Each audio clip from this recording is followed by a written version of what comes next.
Good morning. It's finally a beautiful summer day out, and we are all back to work today. I've actually been gone for a few weeks. I've been on an archaeology dig with my youngest son for the last 2 weeks. You may notice these huge guns, courtesy of archaeology. Thank you, Mark Dobrowski.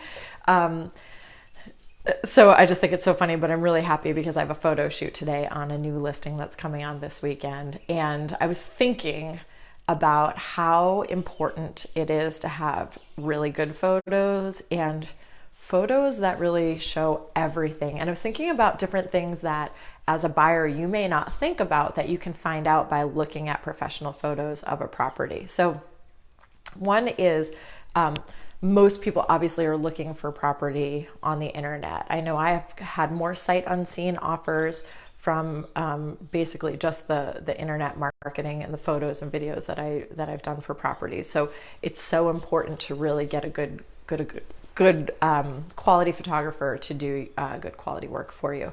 But some things that as a buyer you can look at in photos, and it almost can help you to weed out some properties.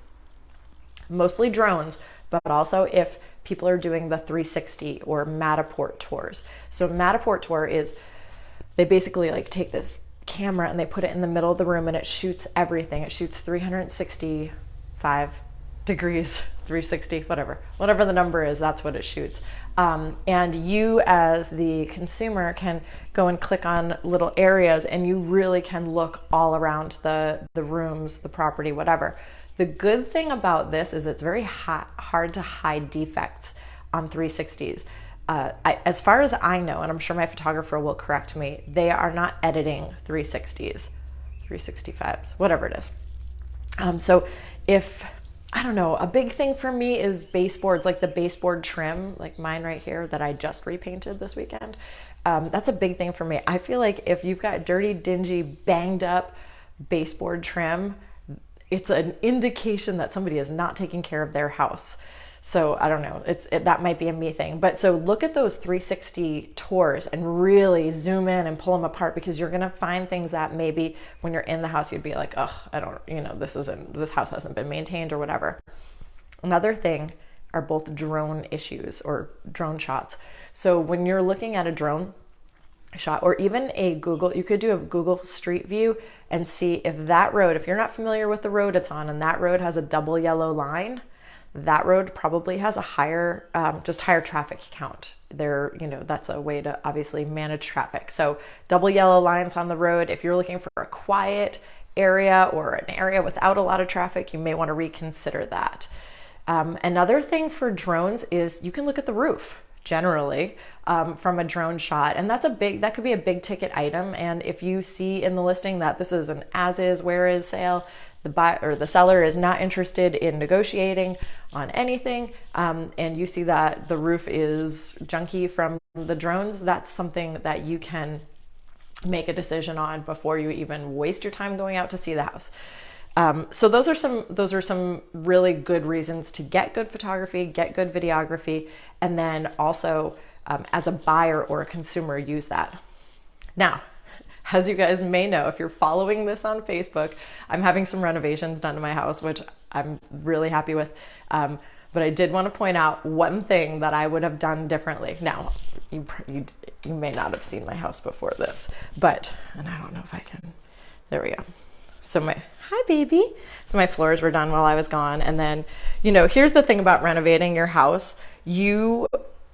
Once you start doing one thing, you want to do everything else. Like I came home, my floors were done, but then I'm like, oh, the walls look like crap. And then, and then it's just one thing after another. Kitchen's next. As you can see, my living room was torn apart. The one thing I would have done differently, it's a mess in here, really. You can see, Renovation Nation. The one thing I would have done differently is manage my own expectations. And if you saw a video I did this weekend that I didn't really make super public, but if I think I'm like a really cool, like laid back kind of gal. Oops. This is live television, people. Jesus.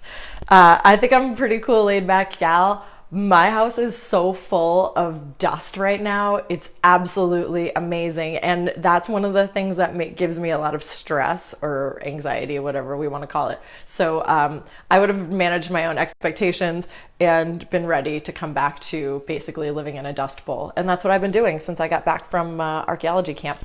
So anyway, if you're renovating, just know that it's going to turn into one thing after another, because as soon as I got home, the first thing I wanted to do was paint everything, because now all the paint looks like junk. I actually took down all my blinds and just threw them out and bought new ones, because there's no way I'm cleaning all that dust off blinds. So just like manage your expectations if you're having stuff like that done to your house. Anyway, have a great Wednesday. If you're looking for a property in North Berwick or Rochester, New Hampshire, I've got a couple coming on, one this week, one next week, and many more appointments after that. So you guys have a great day. Any questions about real estate? If you are watching this on Facebook Live, you can send me a message right here. If you're watching this on YouTube, all of my contact information is below. Please feel free to call, text, email, carrier pigeon. I live in Maine. Smoke signals work. You guys have a great day.